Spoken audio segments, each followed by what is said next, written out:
Capricorn ရာသီတွေအတွက်2026ဒုတိယနှစ်ဝက်ကံကြမ္မာကိုပြောကြားပေးမှာဖြစ်ပါတယ်။ Capricorn တွေကဒီဒုတိယနှစ်ဝက်မှာမိမိလိုချင်တာမိမိဖြစ်ချင်တဲ့အရာကို focus ကောင်း energy ပြင်းနဲ့အာရုံစူးစိုက်မှုရှိနေတဲ့အရာကိုတွေ့ရှိနေရပါတယ်။မိမိစိတ်ကူးတွေအကောင့်ထဲပေါ်ဖို့ idea တွေအပြည့်နဲ့ရှိနေတဲ့ energy ပါ။ဒါကောင်းတဲ့ energy ပါ။ဒါကောင်းတဲ့လက္ခဏာပါ။ဒါပေမဲ့တခုရှိတာကတကယ်လက်တွေ့အခြေအနေတွေကိုပါထည့်သွင်းစဉ်းစားရမှာဖြစ်ပါတယ်။မဟုတ်ရင်မိမိရဲ့အတွင်းနဲ့အပြင်မှာလက်ရှိဖြစ်နေတာတွေနဲ့ကွာဟနေတတ်ပြီးတော့လက်တွေ့လုတ်ကင်ရင်အခက်ခဲဖြစ်ရတာပလန်ပြည့်ရတာတွေရှိနေပါတယ်။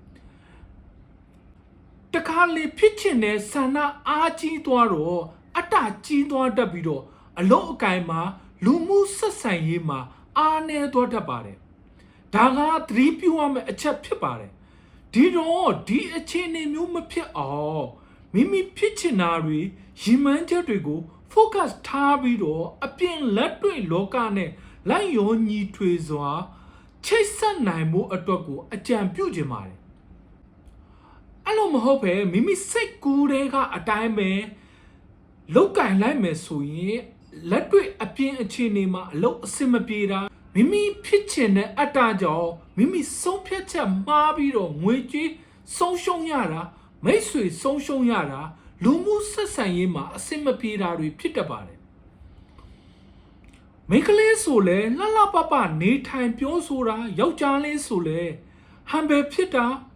romance ဖြစ်တာတွေကြောင့်အချစ်ရေးမှာဒီအချိန်ကာလမှာထူးထူးခြားခြားကံပွင့်တာစမ်းပွင့်တာမိတ်ဆွေအပေါင်းအသင်းတွေကြားမှာထင်ပေါ်နေတတ်ပါတယ်တခုရှိတာကတတိထားရမှာကဒီကံကြမ္မာမျက်နှာသာပေးမှုကဒီစမ်းပွင့်နေမှုတွေရဲ့နောက်မှာ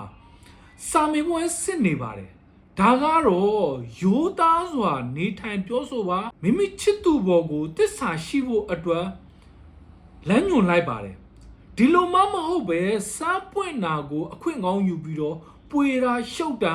မရိုးသားတာမျိုးတွေရှိတယ်ဆိုရင်ကံကြမ္မာကဒဏ်ခတ်မဲ့အလှည့်ကျရင်တော့အကျနာတတ်ပါတယ်ဒီလိုချိန်မှာမိမိက social media ပေါ်မှာလှုပ်တာလူမှုဆက်ဆံရေးနဲ့ပတ်သက်တဲ့အလုပ်တွေမှာကံပွင့်လန်းနေတာမို့လို့ထိထိရောက်ရောက်ထိုးပေါက်ရမယ့်အချိန်ခါဖြစ်ပါတယ်မှန်ကန်တဲ့လမ်းကြောင်းရွေးချယ်ဖို့ကိုတော့ထပ်ပြီးတော့သတိပေးပြစေဖြတ်လန်းမလိုက်ပါနဲ့မရိုးသားတဲ့လမ်းကြောင်းမျိုးကိုမလိုက်ပါနဲ့ကျမ်းမာရေးအနေနဲ့မကြခေါင်းအောင်ခေါင်းကိုက်တာတွေဖြစ်တတ်ပြီးတော့ငွေဝင်လာရင်လည်းအကြောင်းမျိုးမျိုးနဲ့ထွက်နေတတ်ပါတယ်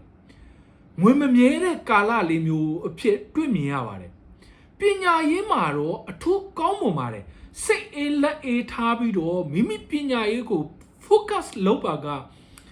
အထူးဆန္ဒပြေဝပြီးတော့ရီမန်းချက်ပန်းနိုင်ကိုစုပ်ကန်နိုင်မဲ့နမိတ်ကောင်းလေးတွေ့ရှိရတဲ့အဖြစ်နဲ့နှိကုံချုပ်လိုက်ပါတယ်မိမိနဲ့တိုက်ဆိုင်နေတယ်ဆိုရင်တော့ကွန်မန့်မှာ yes လို့ရေးခဲ့လို့ရပြီးတော့ဘဝအတွက်မိမိလိုချင်တဲ့အဖြေတွေကိုအသေးစိတ်အဖြေရှာခြင်းနဲ့ဆိုရင်တော့ကျွန်တော်နဲ့ CV မှာလာရောက်မင်းများစုံစမ်းတိုင်ပင်ဆွေးနွေးနိုင်ပါတယ်ကျေးဇူးတင်ပါတယ်